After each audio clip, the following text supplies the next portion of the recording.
Aloha, everyone. Aloha. Welcome to On the Porch with the Sandwich Island Social Network with all of our On the Porch ohana right here. We are the longest running virtual gathering of Hawaiians and Hawaiians of Heart in Southern California online. And we've been doing this every Monday for over a year and a half. And we, uh, we continue just hanging out and talking story. And so aloha to everyone. Welcome. How's everybody doing? See everybody. Woo woo. Aloha. Keone, I like you. You know, Keone, when I saw him 2 weeks ago, he was wearing, and I got a chance to see your papali with that beautiful. Um, it was the color of my shirt, right, Keone? And then was that pheasant or was it turkey? What was it, that band that you were wearing? The highlight was the turkey from the Big Island. Yeah, Whoa, that was it. that was very And nice. the way she cut it and made the design is just outstanding. And it changed color a little bit in the light. It's really beautiful, and it was good to finally meet the creator of those wonderful feather lay for the papali. That was really, really great. So welcome aboard, everybody. We're glad to have you with us. And I thought tonight we talk a little bit about what makes something Hawaiian and what makes what we know as a contemporary Hawaiian. And the flippant answer is, well, just add pineapple to it and it's automatically Hawaiian. That, to me, at this point, I find that no longer funny when somebody says, "Oh, just add a pineapple," because it's a sad commentary in my head. This is just me. It's Like a the sad pizza. it's a sad commentary. You throw pineapple on a pizza and all of a sudden it's a Hawaiian pizza, right? I no longer find Or that funny at pineapple all. on anything and it's Hawaiian. Yeah, pineapple on anything and it's Hawaiian. And you get Hawaiian style potato chips. And this is Trader Joe's today, and they got this Hawaiian style barbecue chips. And I'm looking at it and I go, what makes that barbecue chip? Why is it Hawaiian on there? And for a moment I was just standing there and just going, okay, what is it that makes things Hawaiian? And I'm talking with Pulalia. We had an early discussion, and it's a great conversation, Pulalia. I just love it when we get into talking about uh, things that you're studying about and things you're passionate about, and That's why it's I better. just love it, love it, love it. So I know that several weeks ago, Pulalia, you had a discussion with the family, with the ohana here about that, and we're talking about all different kinds of foods, that is associated with Hawaiian cuisine, right? It's you go to a place that says Hawaiian barbecue, and it's going to have teriyaki meat in there, and you're going to have spam musubi in there. That's equated to Hawaiian, something Hawaiian, right? When in reality, when you think about it, Rice. rice and spam and teriyaki chicken really isn't Hawaiian, but it has been associated with. Um, and yet, there are those that say, okay, well, I don't like get I so like to call it local rather than local Hawaiian. style. Yeah, Local style. yeah. So Pulalia was sharing some thoughts, and I think a very cool way just to have a neat talk story here. Um, and Catherine Bachnight and I earlier, was it yesterday, day before yesterday, Catherine, you and I were talking about, and in fact, you had said, Catherine, and it stayed in my mind too, kind of lamenting, and Pulalia, your ears are going to perk up here, because we had said that we were talking about my aunt. I mean, I had put that video out of a documentary I did 28 years ago, right, of my auntie. Um, Yeah.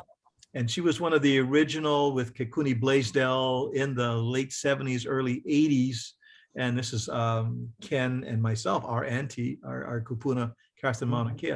She was part of a group of contemporary Hawaiians um, with La'au Lapa'au, which is the Hawaiian medicinal herbs.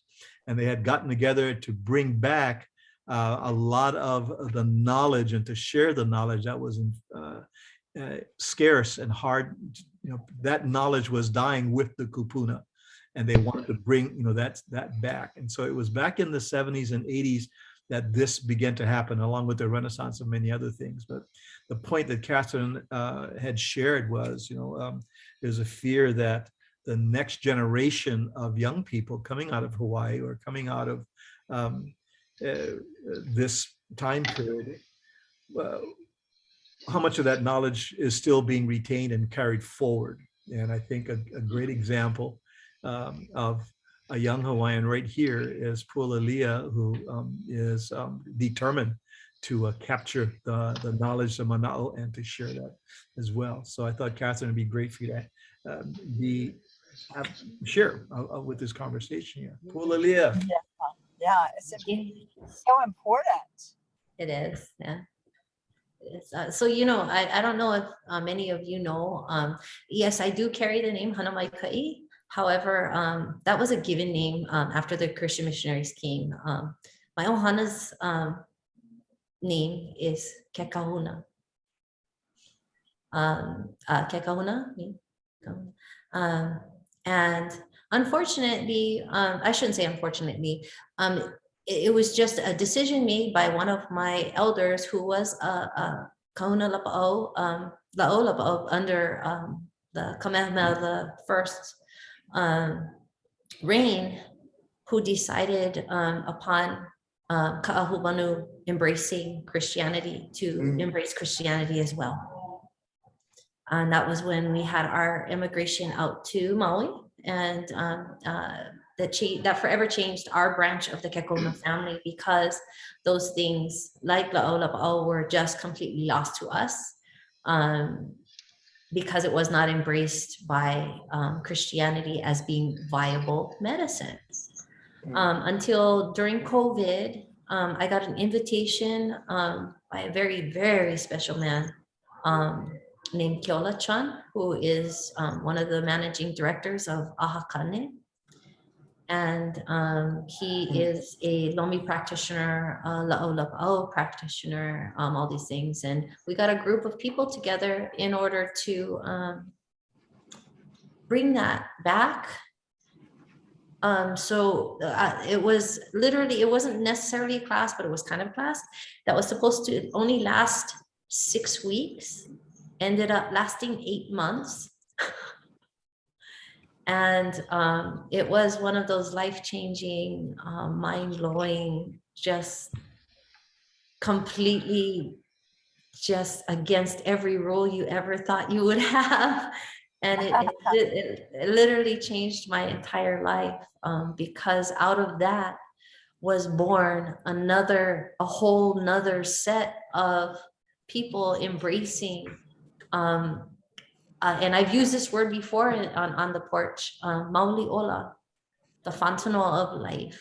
Yeah, and that's part of it, is your wellness. So a lot of the next generation, especially through organizations like Ahakane, man, they're getting some stuff, and this next generations, they're taking it and they're taking it to new levels. It's amazing, absolutely amazing. I'm sorry, I get on my soapbox too. I'm on my soapbox. Sorry. Well, I had also shared, and I was talking about even on the island of Molokai, right? Molokai has always been an epicenter of anything against anything. No cruise boats are going to in the harbor there. No hotels going to be built. I mean, they have been united as a community there to really preserve and protect the culture, right? The language, the dance, the way of life. And I was sharing information with of Miley and Guy Naehu, who have been very instrumental in working with young people, right? In teaching them the ways of the fish pond and respect for the Aina and Malama. And so it's really nice to see young generation of people, children coming. And if we look at that, then the future is hopeful, for Hawaii and for the culture. Yeah.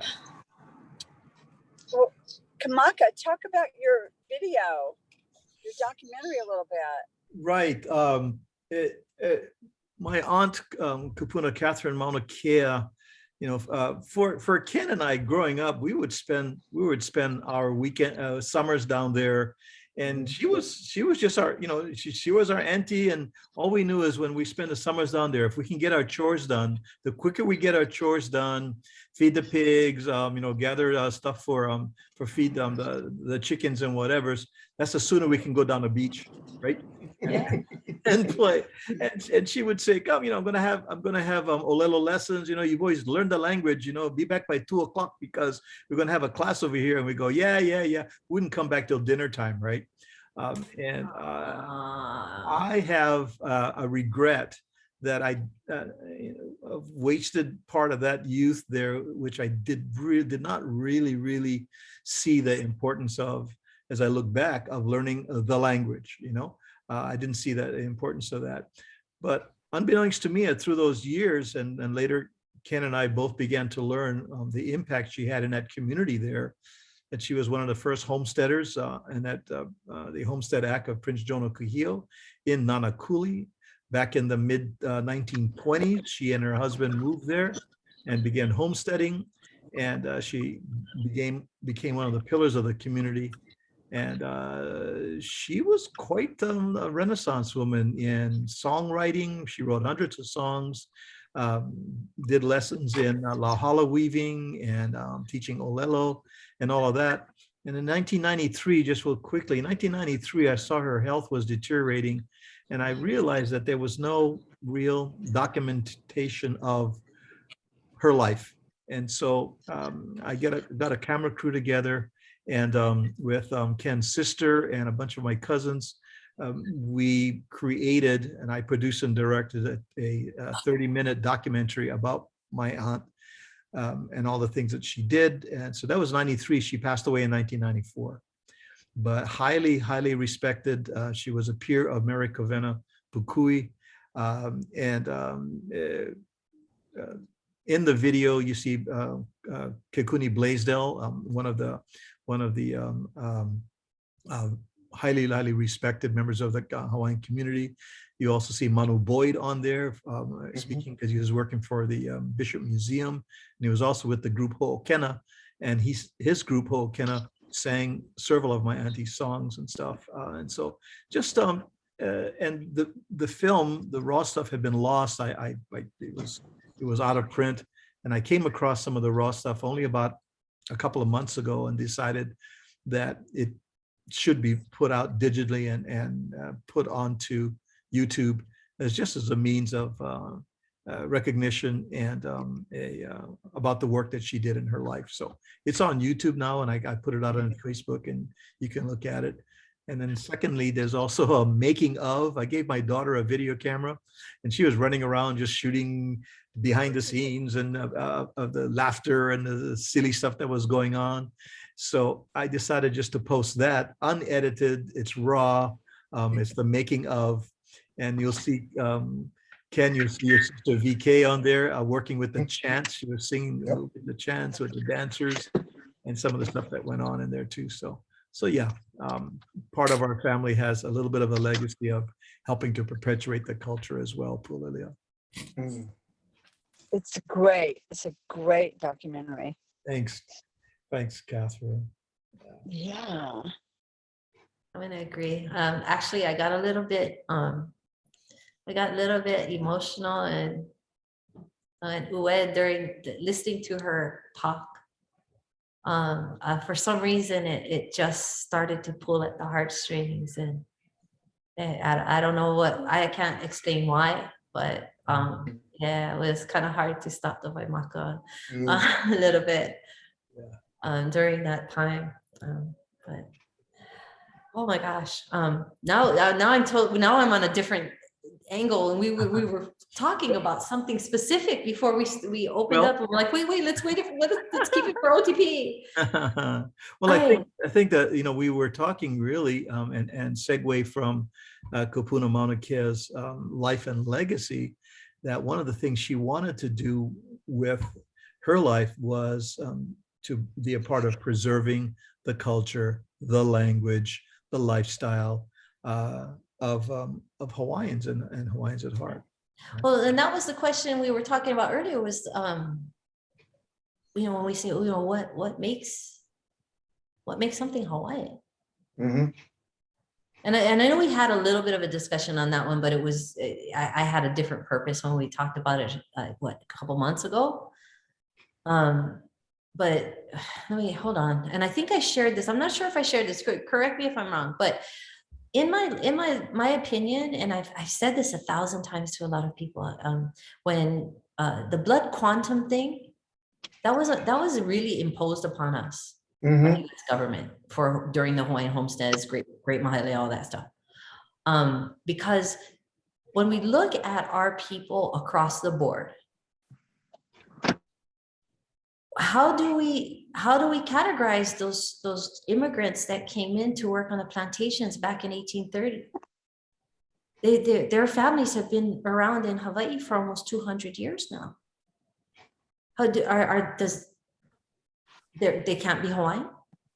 Especially when a lot of them have done so much for our culture as a whole.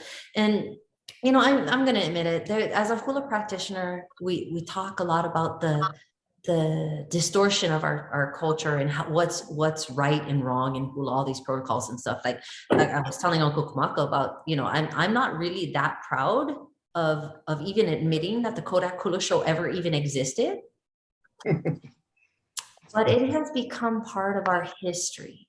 I will not disparage it, because now it's part of our history, just like all of these other generations of people who came over, people from Guam and Philippines, Japan, China, Korea, all over, Indonesia, Micronesia, Polynesia, yeah?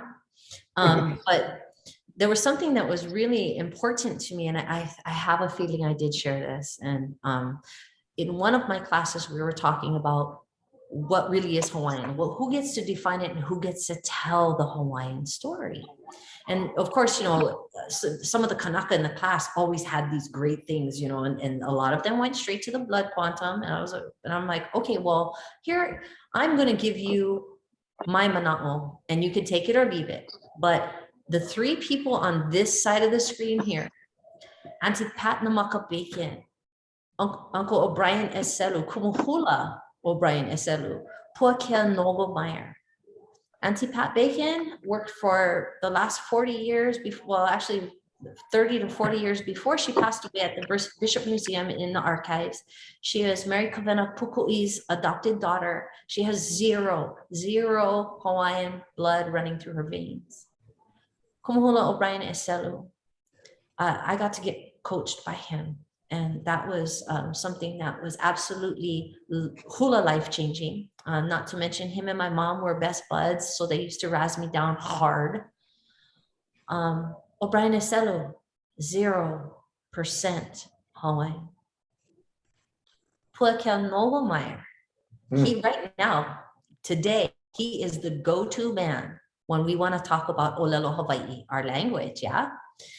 He has written beautiful stories. He's translated our mo'olelo from our old Nupepa into what we call, the common term is olelo haole, but and vice versa. He's translated books and books and books for us to learn from.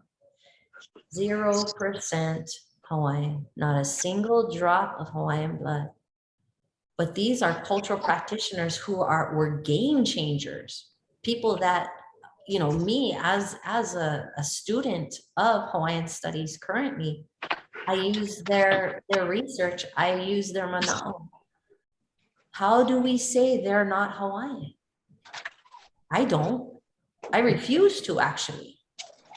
I refuse to, because without them, I couldn't do what I do now. And when I look at other families who have generationally been here forever, to me, they Hawaiian. I don't care how much blood you get, you Hawaiian. Because, and people always say, oh, Hawaiian is more of a state of mind. And I was like, no, it's not so much of a state of mind, but a state of heart. Yeah. So that's my 2 cents on my what is Hawaiian. Who gets to tell the Hawaiian story? What are we doing? Who, Hawaiian blood doesn't make you Hawaiian. A Hawaiian heart makes you Hawaiian. Yeah. Love it. Love it, love it, love it. Yeah. Yeah. Nicely done. So what do you think, gang? What do you think, family?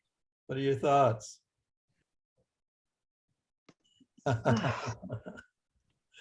You got me in tears It's beautiful. Aw. Yeah.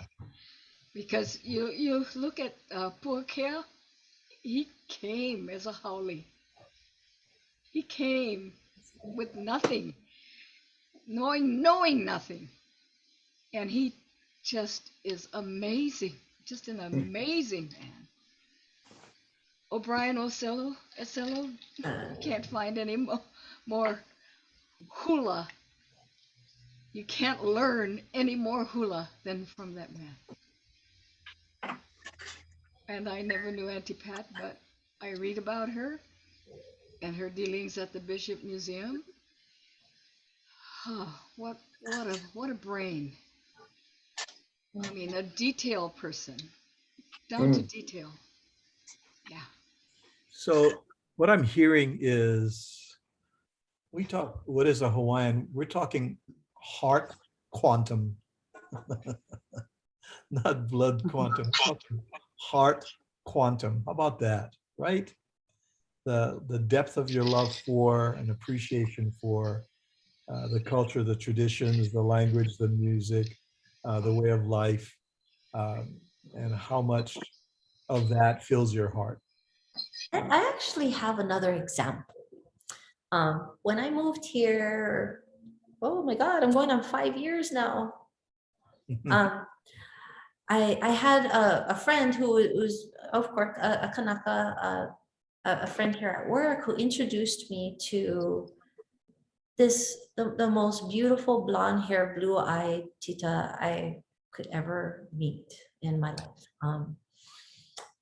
Before I met her, he says, "Oh, you and Kelly are gonna get along." And I was thinking to myself, why? He was like, because he kept saying, "I need to introduce you to my haole friend, Kelly. You guys gonna get along." And at first I was like, "Oh, okay, whatever." And then I met her. And you know what? You could put her on the beach in Huntington Beach with all the other blonde hair, blue eyed down in Orange County, and she fits right in. She looks just right in until that girl opened her mouth. She moved here to Hana, I think 7 years ago now, 7 or 8 years ago. And when she got here, she fell in love with the people, not so much the beauty. And she made it her mission to find out about our culture on every level. Every level. She's like, "I know I'm just a haole chick, but I want to know this. I want to know that. I want to." And so if you were to just cover her face and talk to her and let her talk to you, you'd be like, "That's one tira. That's one kanak." And that's why I told her, I said, "You know what, Kelly, I love you." So why? I said, "Because you get it. You have it here. I don't care the blonde hair, the blue eyes. I don't care. I don't care the ilikia. You and me are sisters." And she always tells me, she's, "Oh, Tita, I'm so happy because I know I'm just a holy girl and everybody just sees me as a holy girl." And no, I'm like, no, you are my sister. And that is to me, that is my example of how I see people here in Hawaii. Because everybody's like, "Oh, that haole chick you hang out with." I was like, no, you don't call her haole. You do not call her haole ever. And they're like, "Oh, why? But she haole enough." I'm like, I don't care. Guess what? I'm haole. My dad is haole. You don't call me haole, do you? They're like, "No." You better not, because the snipper will come. But yeah, that's my sister. She just gets it, and she does so much for our community, especially with preservation of some of our wahipana. I mean, she's out there in the sun for hours, digging weeds, making sure that the walls aren't falling out. Everything. To me, that's a thing of beauty. And I think we need more of that. We need more of that understanding. And instead of disparaging her because of her blood quantum or whatever she looks like, and she is an amazing human being.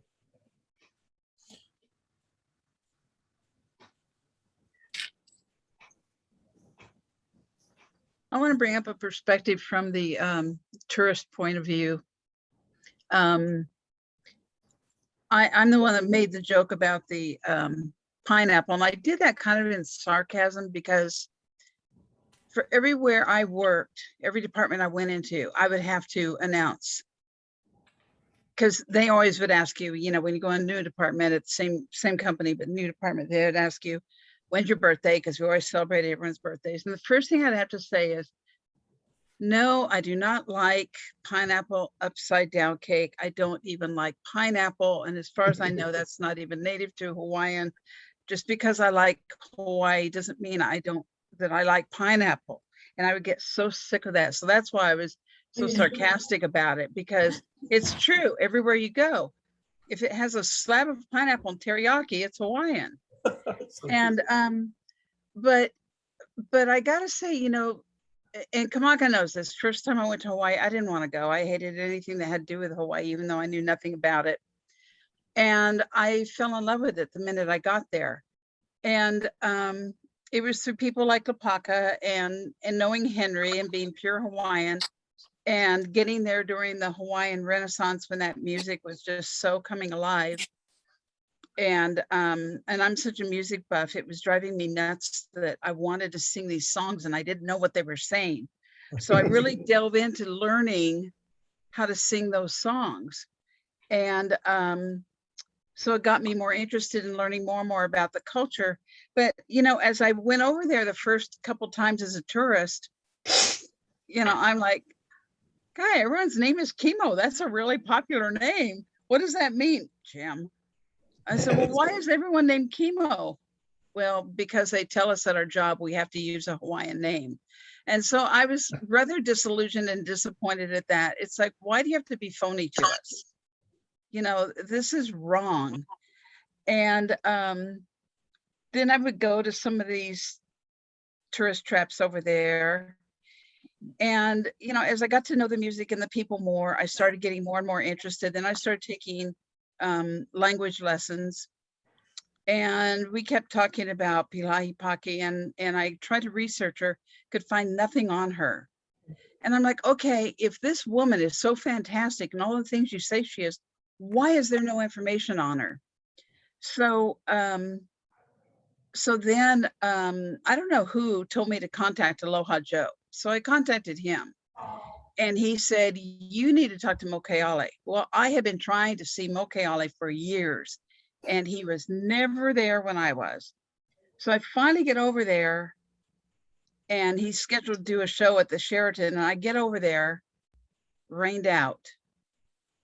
So I reached out to him, and he says, actually, you should be talking to my wife. He said, here's my phone number. Call me anytime you're here. We'll get together. So we did. We got together.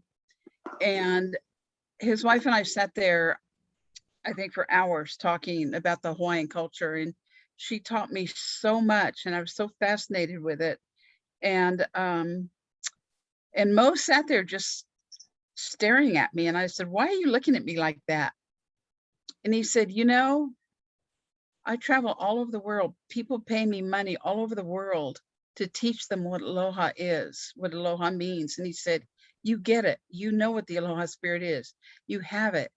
And I'm like, why aren't we shown that as tourists? We're not, as a tourist, we're not shown that. And when I talk to people about going to Hawaii and they went and they, oh, it's just a tourist trap. And I'm like, yeah, because that's all they're shown on the tours. And it's disappointing to me because I feel like they're not getting to know the beauty of the culture. And I don't know where that begins, who came up with the idea of everyone going by the name of Kimo and all that? I know exactly What? United States corporate businessmen. That's where that okay. comes from. That doesn't come from That Hawaii. makes sense. That comes makes from sense. United States corporate businessmen because they're Yeah. selling you what they want you to know. They're selling you that. Yeah. That's why I didn't think of I it was from gonna that say you gotta perspective, go but- talk to people outside of Yeah. that.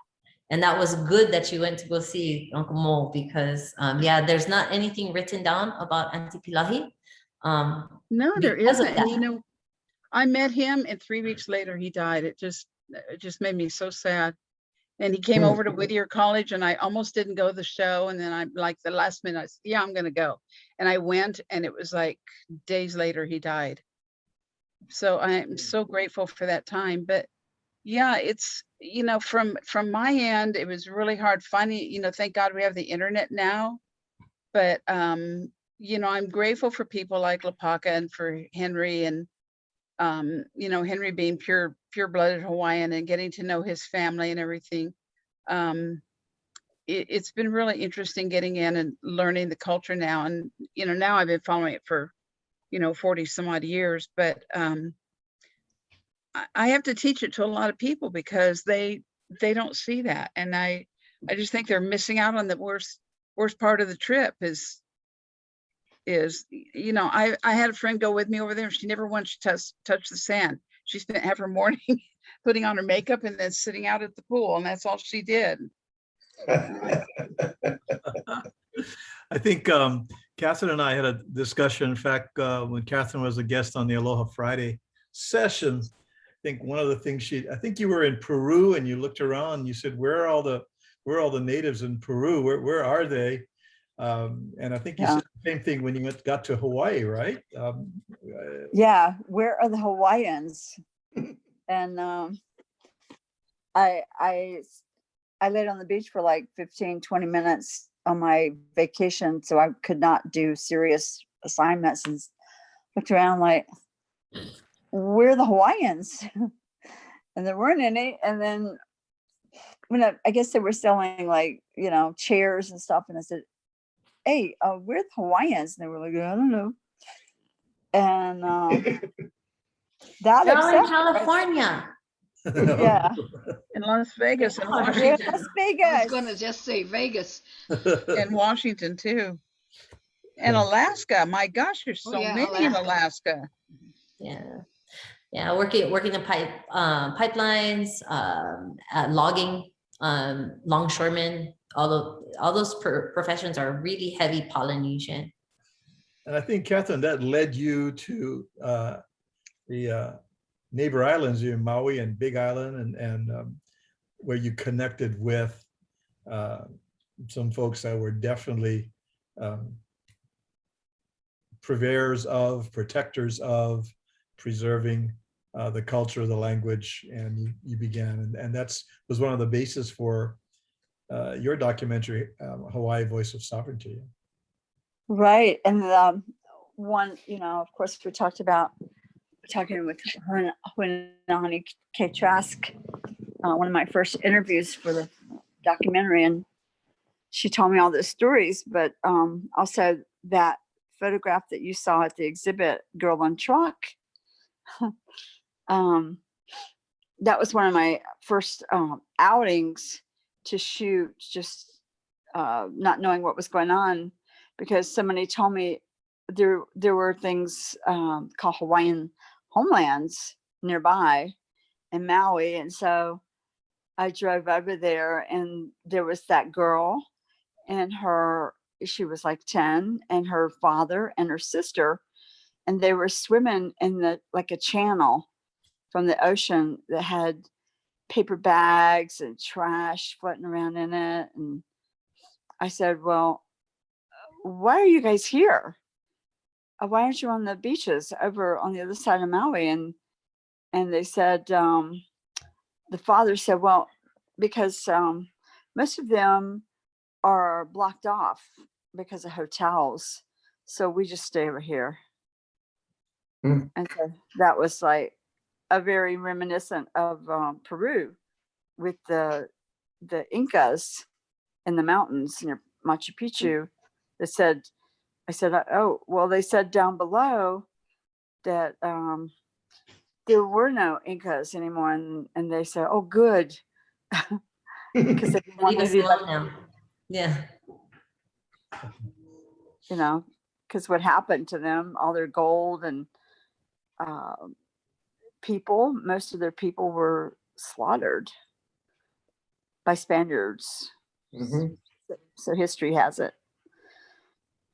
Yeah. So it happens so many times over and over and over, and I don't even know.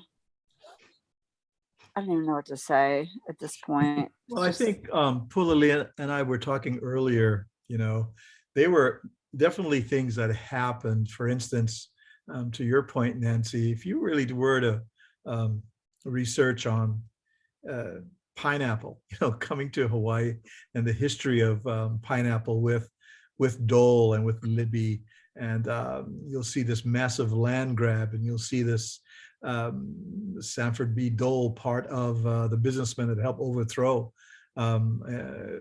the monarchy as well. And yet many local, aunties and uncles, they all were working in the canneries or worked in the fields, or the kids in the summertime went working in the pineapple fields. And they share stories about that. But it all happened. And I think, Pua, you had said, yes, it happened. Okay. But what do we do forward? How do we handle, who tells the story? How do we show that we are now aware of, and I hate to use that term, we're woke, we're awake now. Yeah, we're awake now. We know this. Whereas before it wasn't out there, right? It wasn't in any of our books in school.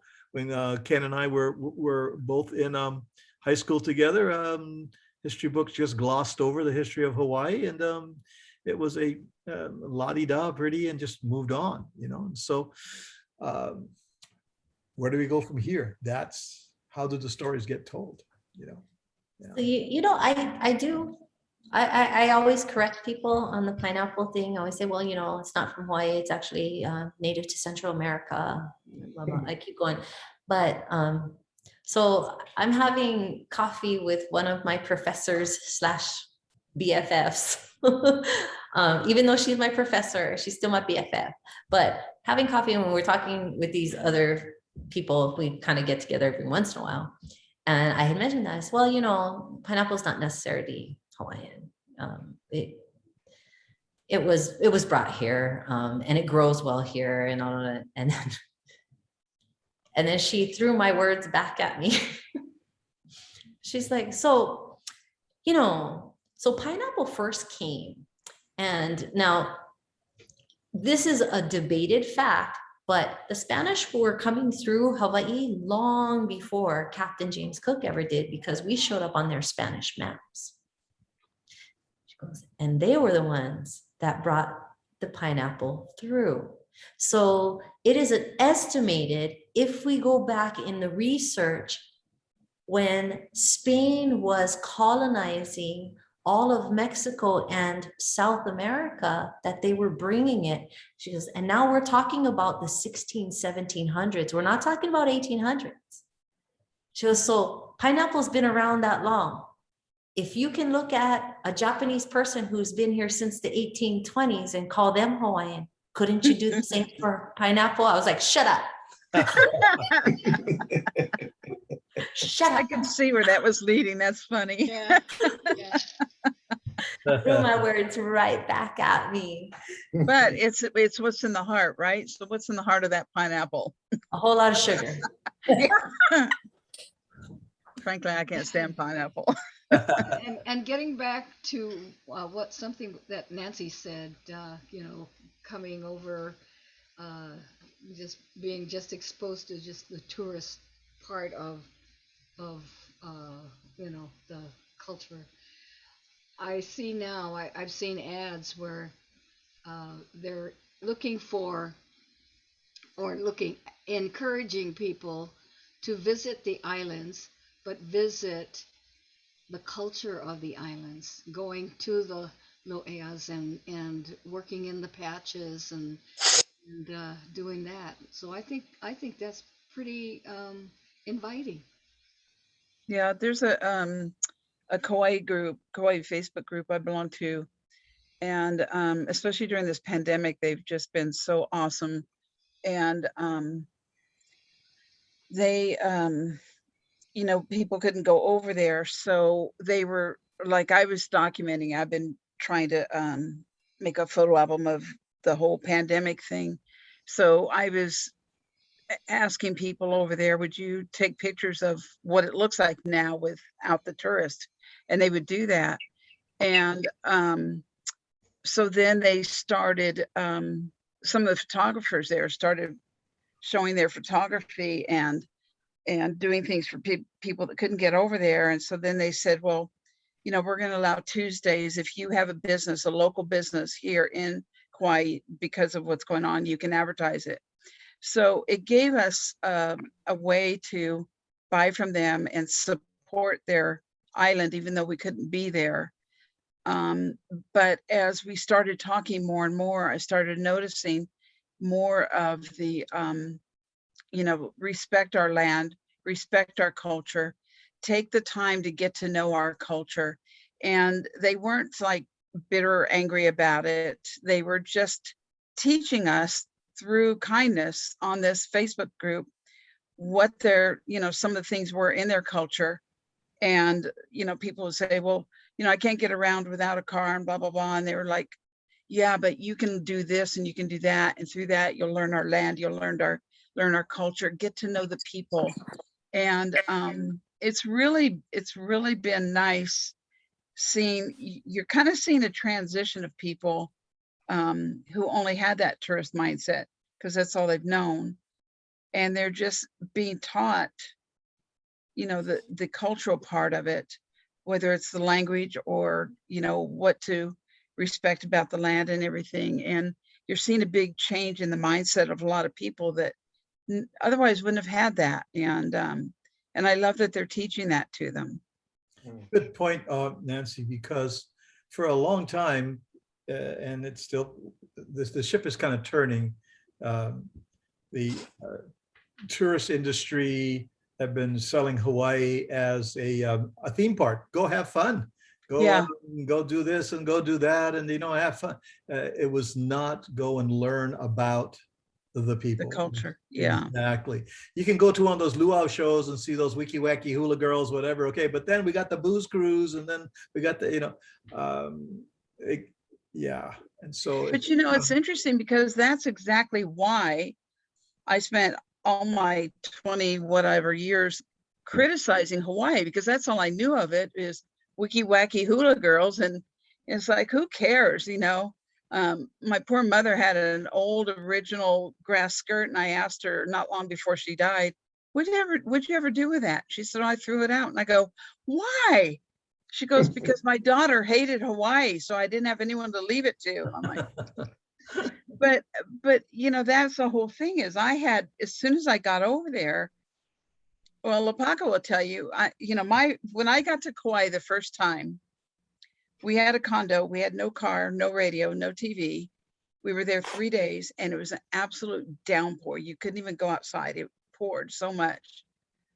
Oh, I bitched and moaned like you never saw. And I sat there with him and I said, I hate this place. What do you like about this? It's horrible. And he just giggled. He didn't say anything. He didn't argue. And of course he knows now I've been eating my words ever since, but yeah, it's just, you know, if you just stop and try to research some of that culture, it's so fascinating. The people are just incredible. And I think within, and Pulilea can speak to this as well, I think, you know, within the last 15 and 20 years or so, I think this has become a realization by the tourist industry. It's been slowly evolving over here, but they have, and Pulilea has worked as a cultural liaison or a cultural expert, or, you know, working with the hotels, working for the hotels to interact with the tourists, to give them a little bit of taste of the culture and a little bit that Hawaii is not just a playland. It's not a theme park. It's where people live, and it's where a culture is very much alive, and it's good for you to learn about it. And so Pulilea does that as That's well. actually where I'm at right now. I'm Oh, sitting yeah. in my cultural center. Well, Kamaka, the whole tourism industry promotes all countries of overseas travel as a tourist destination, a fun destination, and an itinerary of you go see this, and you go see that, and you have this dinner, and you shake these mariachis in Spain, and you get to use the castanets, and just all this Disneyland stuff. Yeah. Yeah. And that's been the tourist industry from day one. Yep. So they could make sales and make money, et cetera, et cetera. And it has been that way no matter what country you go to. True. Maybe that's why I felt that way, because I grew up around Disneyland. I didn't want to go visit another Disneyland. Yeah, but I'm saying the tourist industry to build the industry were promoting these fun and game type things, and it was all surface superficial. Yes. People, Yeah. at the time they could make, oh, you got to go talk to this travel agency because blah, blah, blah, blah, blah. Yeah. Very So, true. Yeah. And now that's the normal. industry is Yeah. getting educated, slowly. You can do better. They can make better arrangements for you, and we are getting more intelligent and realizing there's really people over there. They just don't work in the tourist industry at the hotels and at these events we go to and these luau's, and there really is a people, but it's taken years, decades for that to slowly change. Mhm. Very true. I'm going to be honest with you. When people come here as tourists, I actually encourage them to stay in the tourist trap. And I don't mean that they shouldn't go out, because they're going to anyways. But if they're coming for a vacation where they want tropical paradise and all the accoutrements of this big resort like where I'm at right now, stay here. But when you have people like Nancy that come to Hawaii and be like, I want to know the real Hawaii. Those are the people that I'm like, come on out. Let's go to the backwoods. I'm going to show you some stuff. But for the most part, when people come here on vacation, that's what they want. They want the Disneyland. They want the whatever. Funny things. We get comments all the time on our surveys. And there was, Nancy, you were talking about one of your friends, I think your friends or whatever, that didn't want to go in the sand. We had a woman post to TripAdvisor about how she hated our beach right outside here because there was too much sand on the beach. Her trip was ruined because there was too much sand on the beach. This friend of mine, the one that wouldn't go to the beach, she is into all the status, and she bought all the finest, she like even her sunscreen. Oh, I'm going to buy my sunscreen at Nordstrom's. Well, you know what? She had big sunburned handprints. You could see where she put the sunscreen on. Like, just because you buy it at Nordstrom's doesn't mean it's good. And so she had all the designer everything. And I told her, leave your makeup at home, leave your earrings at home. She had these earrings that were like diamond studs like this. And I said, don't bring those, because you have to check your luggage and they got to see what's in there. You're not just passing it through. They're going to see what's in your luggage. So she packed everything in her suitcase, and she bought all these expensive non-Hawaiian things that she could have bought at home and packed them in her suitcase. And guess what? Her suitcase never made it home. Hey. I'm like, oh, you know what? When you pack all these diamonds and your rings and your earrings and all these brand new shoes and clothes, and what do you think is going to happen? You might as well have carried a sign that said, here it is, rob me, Well, I've traveled to lots of different countries, and my jewelry is in my purse on my person. Yeah. I learned that when I was a kid, first traveling with my mom and my grandma and stuff like that. You never put your valuables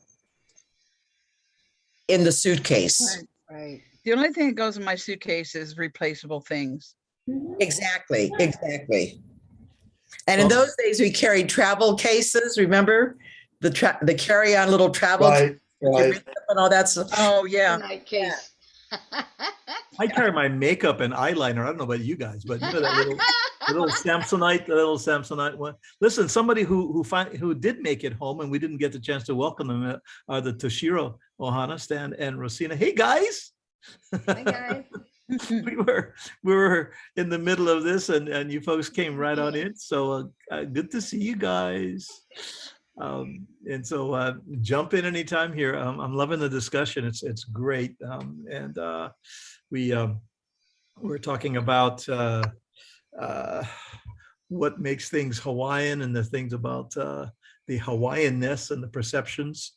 And of course, we're seeing, and Dehedi was talking about a little bit earlier before we started, was there's again an uptick in COVID there, and I just saw that there's going to be, it looks like what was it, Pulalia, is it Lieutenant Governor Green is saying they're going to do a 72-hour stay at home for Labor Day weekend and stuff.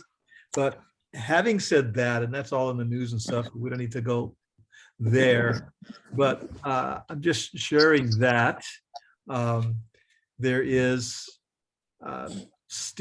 are still tourists that are going to the islands as well, and we're hoping that the message will go out to protect the islands and the natives and the folks that live there, that they'd give some second thought about that, simply because of the preservation of the people, and it's people that live there, people like Lilia right there. Well, I was supposed to go the 16th of September and I canceled. Yeah, I was supposed to go September 9th for 2 weeks for a celebration of life for a friend who passed away. They were going to do spread our ashes out in the ocean, and that was canceled until next year. And I made the reservation in May when everything was kind of looking kind of good. So canceled that, and hoping I can get my money back from the Airbnb and the Airbnb and all of that. But anyway, Pulilia, you had something else you wanted you were sharing something else that I really, really liked, with the basket and the way. Do you still have that available to pop that up? I really like that. Probably. Please do. I think the rest of our ohana here on the porch would really enjoy that. I really like that a lot. Yeah, I think I might have shared it on Facebook, but I don't know. I never know what I do. From day to day, everything's different. I mean, to put you on the spot, but that was you had a couple of great slides there that were very nice. Yeah, While you're looking for that, I have a question for Toshiro's. For my pictures I'm documenting, what is your daughter's name? I'll message you. We don't publish her name anywhere. No, I'm not publishing it. I'm just doing it for my own photo album. Right, but this session is being recorded, and so if I say, oh, that's true. That's yeah. true. Okay. Yeah. Okay. Otherwise, I'll just keep it as a little one because I thought that was cute. Look at that. She's the little one. She's the not so little one these days. She's getting very tall. Right. Yeah. 5'3.5", I have to say. And Oh my God, she's already taller than me? How old is she? she's 11. Yeah. Yeah. Yeah, I was too at that age. Oh, there it is. Okay, so here we are. This was a slide that I actually had to present in as a final. And of course, you see a lot of images. You don't see very many words, because I had to explain the concepts. And when we look at this person with their head cut off, the top of their po'o cut off, what's coming out of there in place of a brain is what we call our kana hoevai, the cordage that we weave together to hold our ipus, to carry things in, yeah.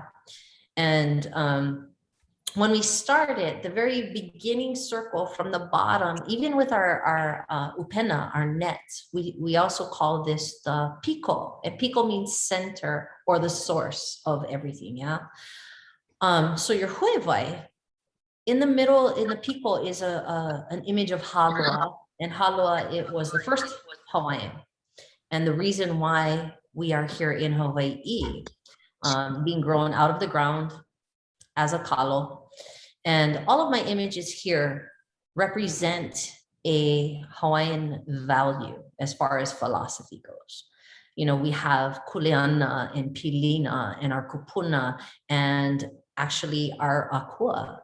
And the fact that we come from nature, we're part of it, we're part of that circle. And of course, our kanawai, our structure, our legal structures, our protocols, our kapus. And when we start our kana to make our huevai, we have to make sure that everything is knotted correctly. We gotta hipu'u that correctly. And if you're not doing it correctly, you miss a couple knots, what's gonna happen? You're gonna have a hole.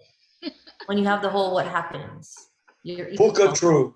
Boom, gone, right? Gone. You can't hold anything. And that's why I made it part of your brain, because even though you have to make all of these knots to create this holder, that's going to be carrying around all of what's in your brain, your mana'o. All of the knots start from that center point, and all of those values represent a knot. So we connect our knots. And that's why I use the term evehe'ae I komana'o, open your mind. Open your mind, but at the same time, you got to connect your knots, because every single one of those knots impacts another. Just like all of us as a people. When we talk about aloha and all of these other values that people talk about, you know, loihi and akahai and all these things, we can talk about those in words all we want, but until we see it right in our faces, we don't give it life. We can look at words all we want, but this here is my representation of all of those kinds of values, the things that are important to me as a Hawaiian. Every time I look at this image, I'm actually, first of all, fascinated that I could even pull it out of my brain and make something like this, but but I start to think about how many of those values did we have that were intrinsic? They were in us already, but until we pull it out, when we tie that knot, we don't know it's even there until we actually tie the knot. So that means we need to use it. Because every one of us, it can be represented as a knot as well. We impact each other. We grow each other, we help each other. Without one of us, we have what? A big puka. Love it. Yeah, I get on these things. Anyways, I feel like I'm back in class and I'm trying to present this. It was more succinct in class, trust me. It wasn't all over the place like I am right now. But I knew all we of were these all nutty. I am nutty, aren't I? But that is my representation of where I'm at mentally, spiritually, and emotionally with, I don't want to say my Hawaiianness, but my history of not just me from the Hawaiian sense, but me from the human sense.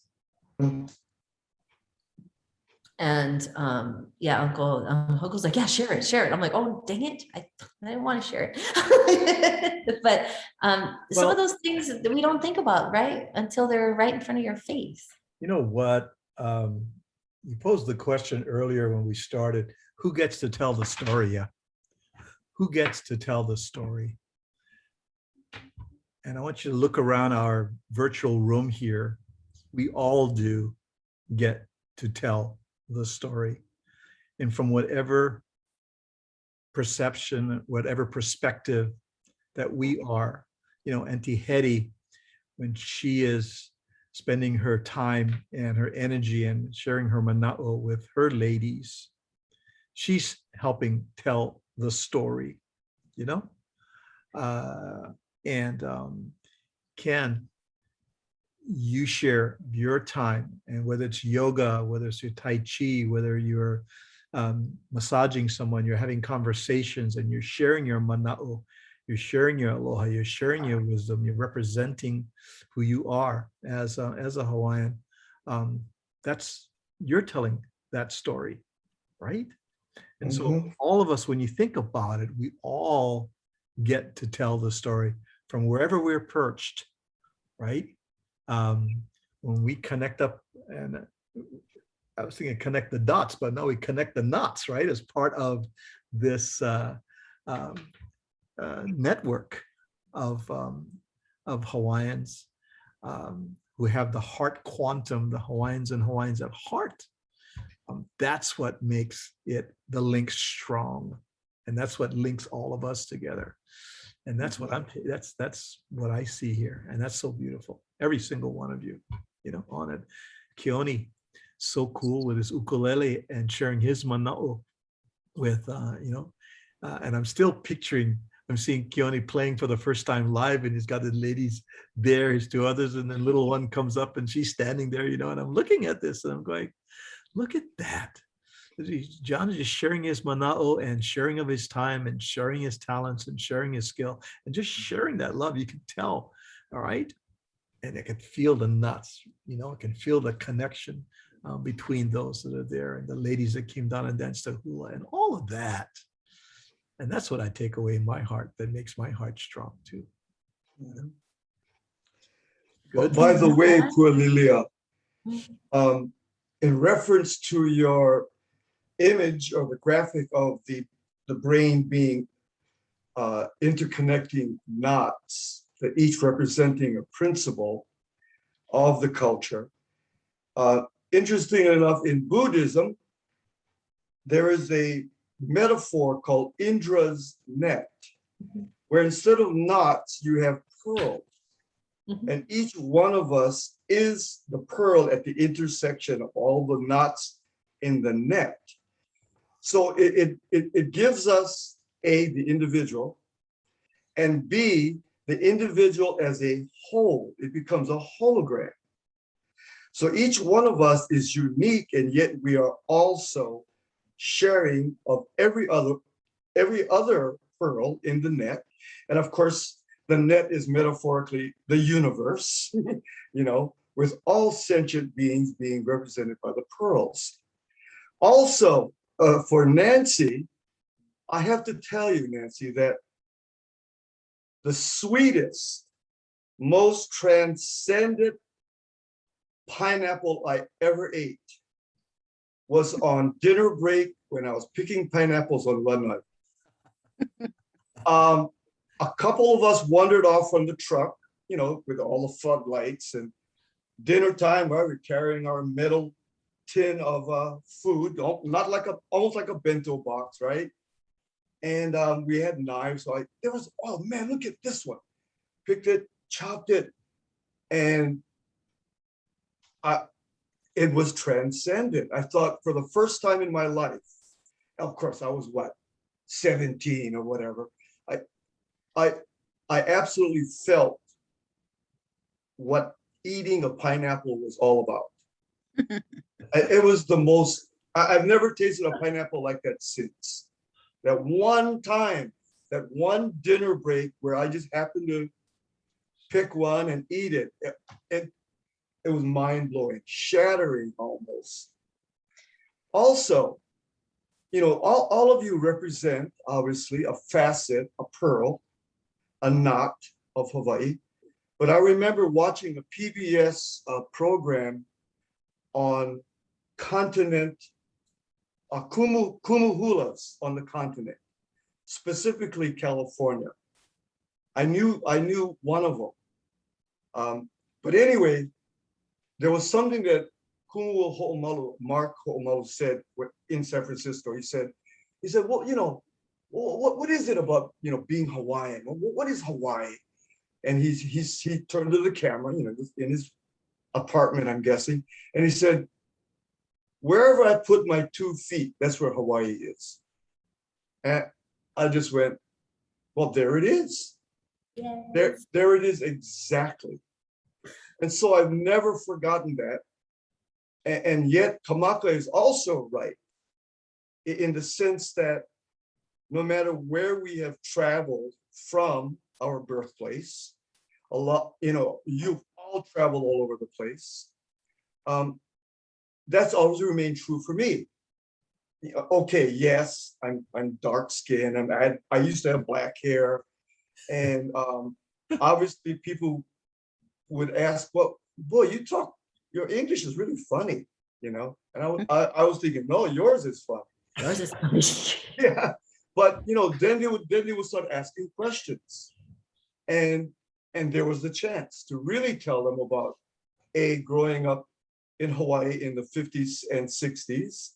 I left in the middle 60s, and what that was like.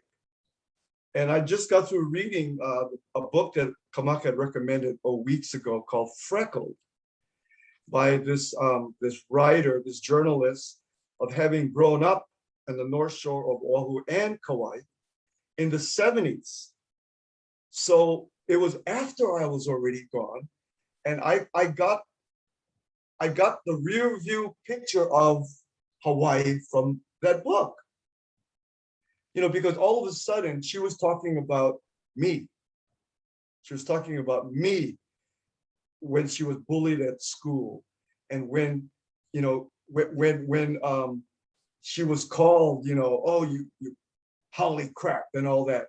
I was like, wow, growing up, and I'm sure it was true for most of you, that wasn't part of my world. It really wasn't part of my world.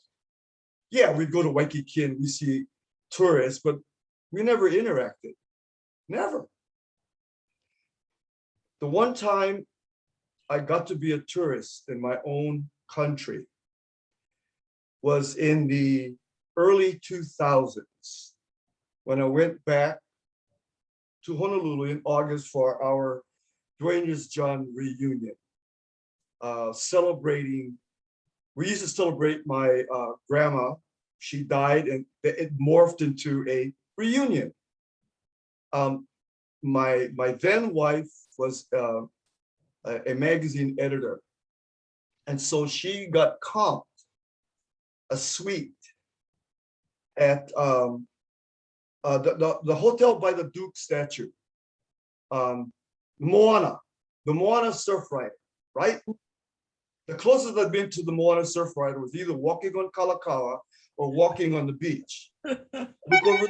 Look over the wall and see, the people in the pool and see the musicians playing. That's the closest I ever got. So we stayed originally at my mom's, then she said, I'm doing this story. And so I got comped this suite. So let's go to Waikiki. And I was like, okay, what am I going to say? So we got in this suite, and I never, the 3 or so days we were there, it was the most uncomfortable I've ever felt physically and psychically in my life. I didn't know how to act. I didn't know what to do. I didn't even know how to check in, okay? It was like, what? I felt very at odds with myself as I stood on that balcony looking out at Waikiki and seeing the hotel next door, turning around and looking at this suite. And I thought, what am I doing in here? I really felt that way. Now, on the other side of the same coin, my 2 daughters were having a ball in the pool on the beach in Waikiki. We got them surfboard, blah, blah, all that stuff, right? And I was thinking to myself, so I said to myself, well, why can't I enjoy that? Right? Why don't I feel like I can enjoy, as Nancy said and Tuila said, the tourist experience? Why not? But yet I couldn't. I just felt misplaced. I just felt, I just didn't want to be there. End of story. I ended up talking to one of the valets who happened to be a son of my high school classmate. I was like, what is going on here? What is going on here? Right out there. Kamaka and I used to go body surfing. We used to get boards from cousin Tapu and go surfing. Right there. So why wasn't I doing that? You know? And I really felt at odds. And I understood what it felt like being a tourist. You're right, Nancy. I didn't feel good about it. I mean, that was one occasion, but I felt displaced in my own home. Isn't that crazy? And No, not I've really. never forgotten it. I've never forgotten it. I don't begrudge the hotel or my classmate's son working there. I go, good work. Because he was working because he wanted to go to college after high school. Yes, he was going to Kamehameha. I graduated from Kamehameha. Yes, he was going to go to college. I'm like, good, do it. In fact, he got a big tip when he got our car, you know, like, wow. So yeah, I've seen that side, the dark side of the moon, so to speak. And I understand what the industry as a whole has done to our country. And I understand that Tuila is right, that in many tourist destinations, all they want to do is have the Disneyland experience. Mhm. So the industry is absolutely designed to give you exactly that, right? Absolutely. Absolutely. Well, I think part of it is, people spend so much money getting to Yeah. the destination. They want to keep you busy, busy, busy to get your money's Absolutely. worth and to make That's money part of it. too. But yeah, that's, if you go, I kind of think if you go to those vacations and they're as laid back as we like them now, most people they still wouldn't understand it. They, unless someone came and said, let me read you the story about the culture, they would think, well, I could just go lay around and relax and do nothing at home. They wouldn't go. So I guess that's what the big draw is and why they do it, besides the obvious of making money. But Absolutely. And I still tell my clients who ask me, oh, Ken, where do you think I should go? I say, you should go to Kapahulu. And there's a great Hawaiian restaurant in Kapahulu, and they're like, huh? I try. It's a good I tell them to model. go out to Haula. I tell them to go to Nanakuli, where Auntie Caddy lived, where we went as kids to stay with our auntie. We never, I never appreciated what Auntie was doing, mainly because us kids, the outside kids, weren't told what Auntie was doing. No, that's right. That's true. Auntie just did what Auntie did. And we, the city kids who would come to the country, were completely oblivious as to what Auntie was doing. In retrospect, oh, that's what she was doing, that kind of thing. Yeah. And now I talk to my cousins, my first cousins from Auntie Caddy. And I'm like, wow, where was I when all this was going on? Completely right over my head, right over, And, there were a lot of obviously cultural reasons for that, which were being dispelled right around the time Kamaka and I were in high school. And when Auntie Hetty and Larry were just out of high school, and Keone as well, that, things were changing. They were changing. What Kamaka knows exactly when they were changing, because he was a denizen of Waikiki. He worked in Waikiki, and he saw what was going on in Waikiki, specifically with Hawaiian music, because he booked them, for the clubs. So yeah, so when all of this was going on back in the 70s and 80s, when I'd come home for the summers, I was like, what is going on? With my sister telling me I better learn Hawaiian or else we're not going to let you back. Oh. Yeah, my sister was pretty hardcore about it. You know, she was a kumuhula. She wrote olis and chanted for the family all the time. Yeah. But yeah, I saw her point after a while. And now I see it even more. And it's very funny, but it's also true that a lot of times we don't learn about our own place until we leave it. Absolutely. Yeah.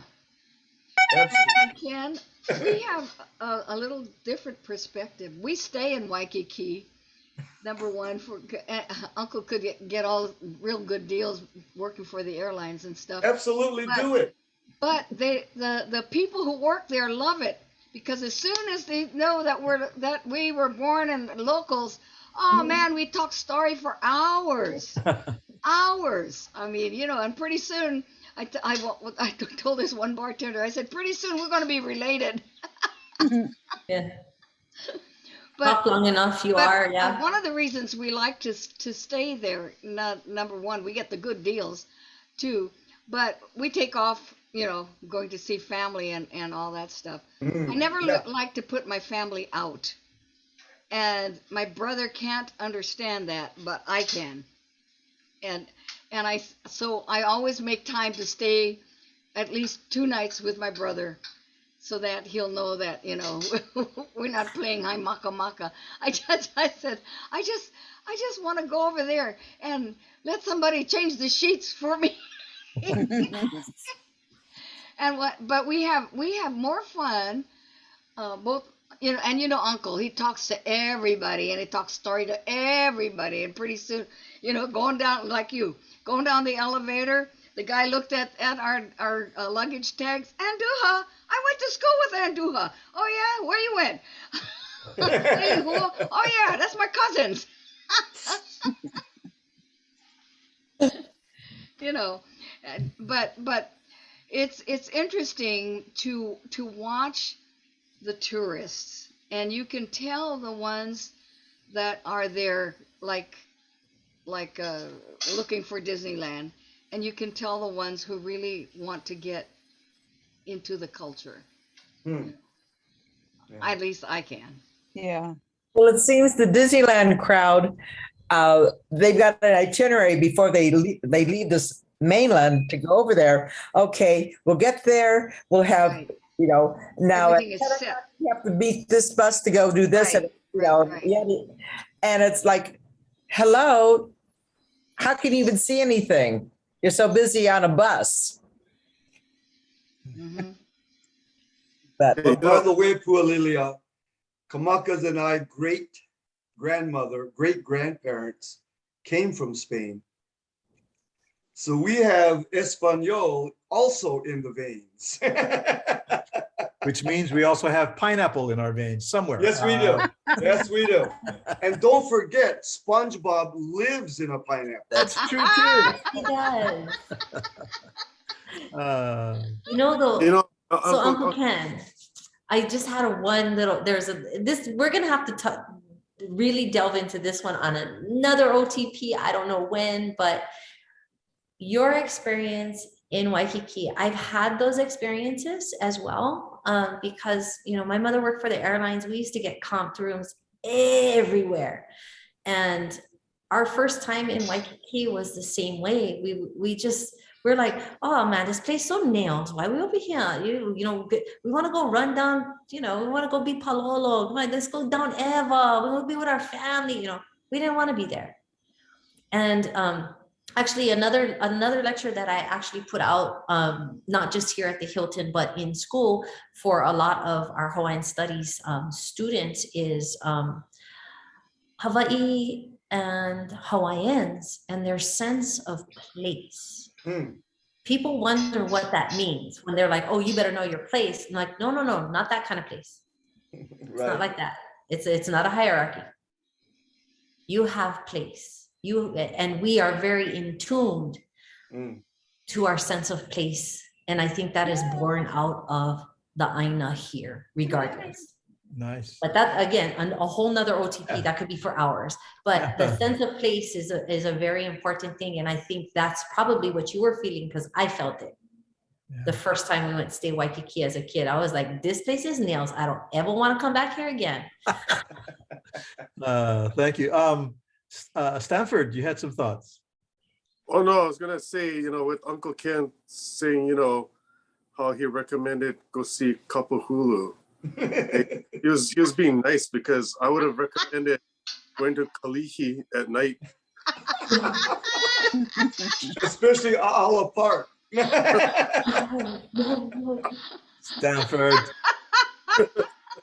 But when you touched upon having to leave Hawaii to really appreciate it, that really hit me, because when before I left, it was like, oh yeah, this is home, and didn't think nothing of it.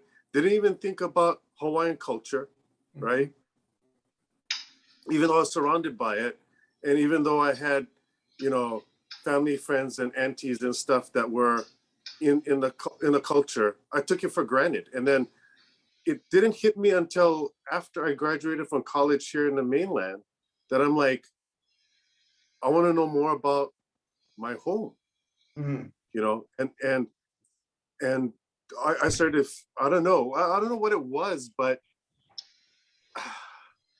I felt like every time I went back, I felt re-energized. And it's not just because I was with family, but I felt, all of a sudden, I just felt this connection to the land.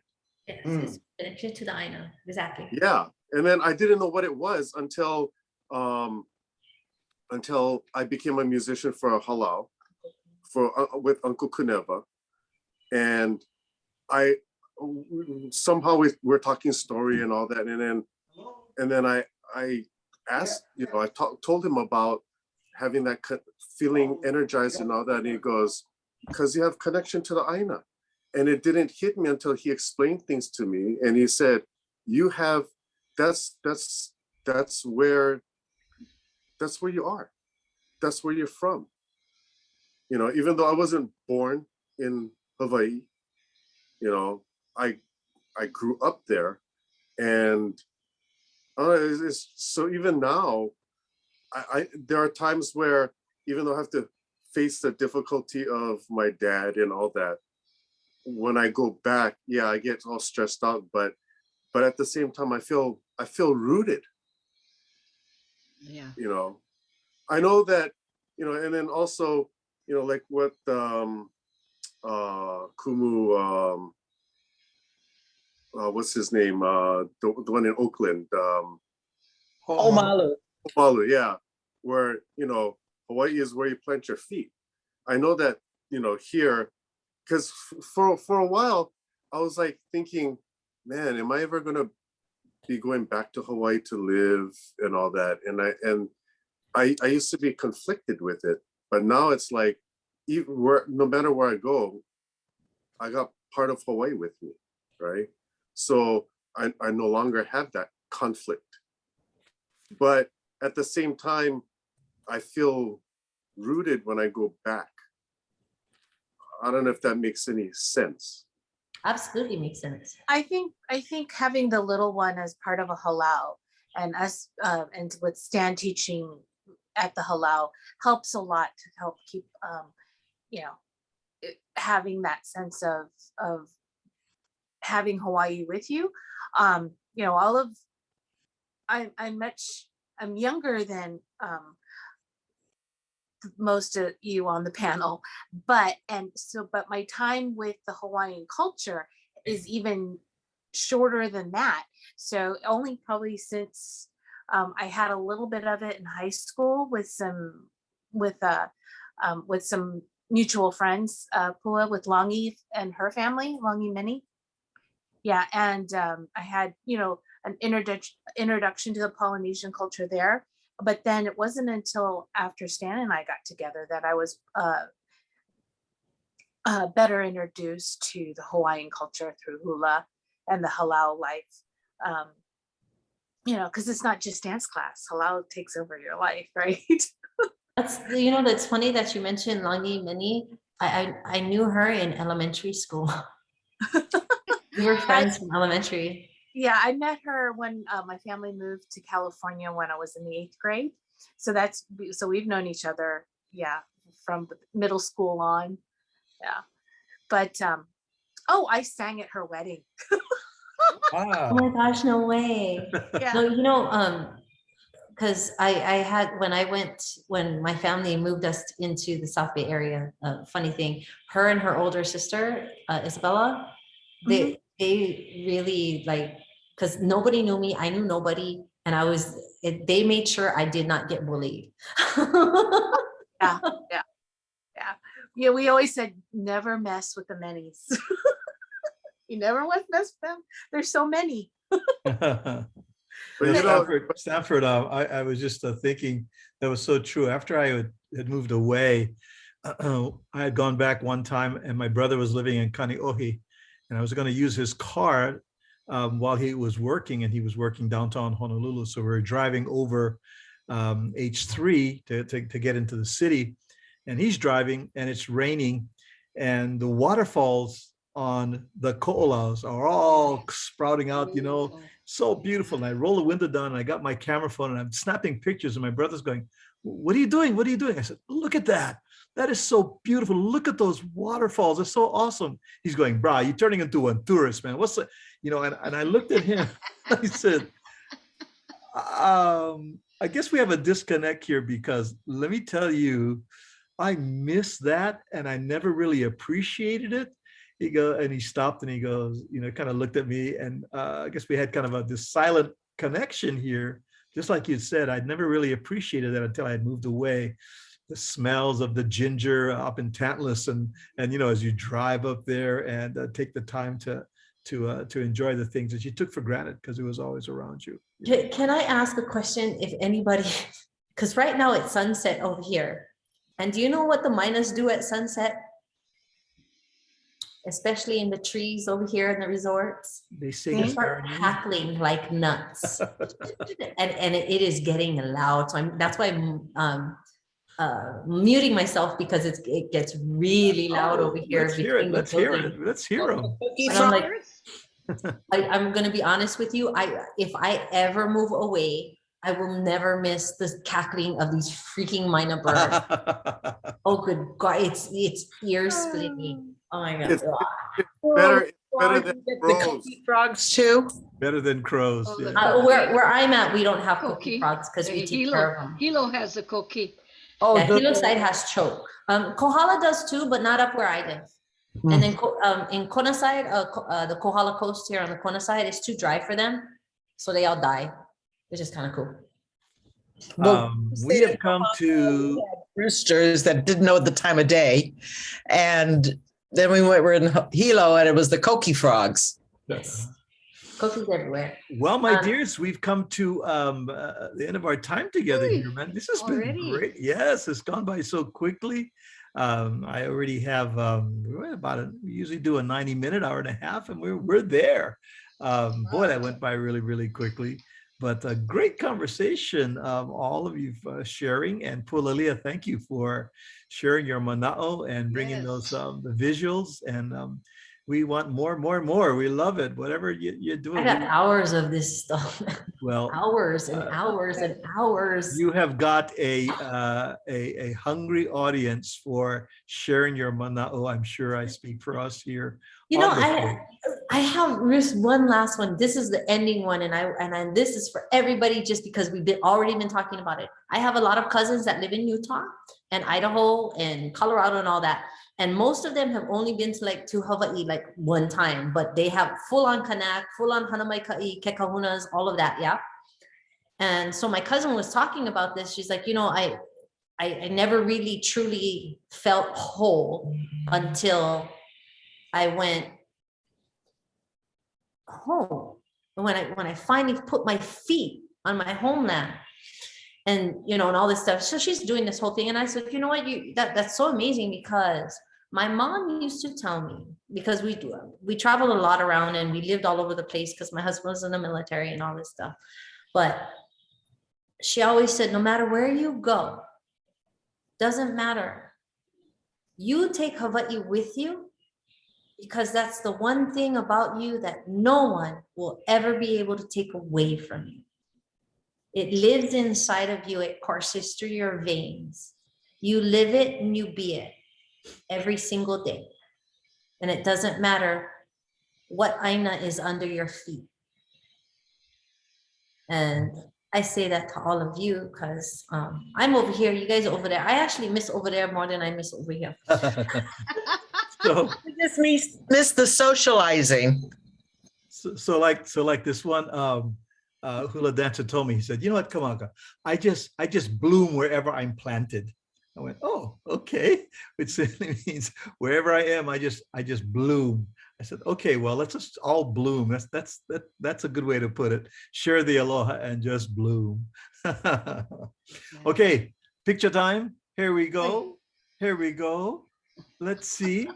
I think we lost Uncle Larry. Yeah, he's having a late dinner. Okay, and then I just got a message that Tashiras are going to be late because they're finishing up dinner. I just got the message now. So, hey guys. Okay, on a count of three, everybody on the porch. I'm loving it. Looks great. All right, everybody. Thanks for joining us on the porch. Loved having everybody. The Samajala and Social Network weekly on the porch. We're going to say aloha, everybody. Mahalo. Great to see you, Pua. I went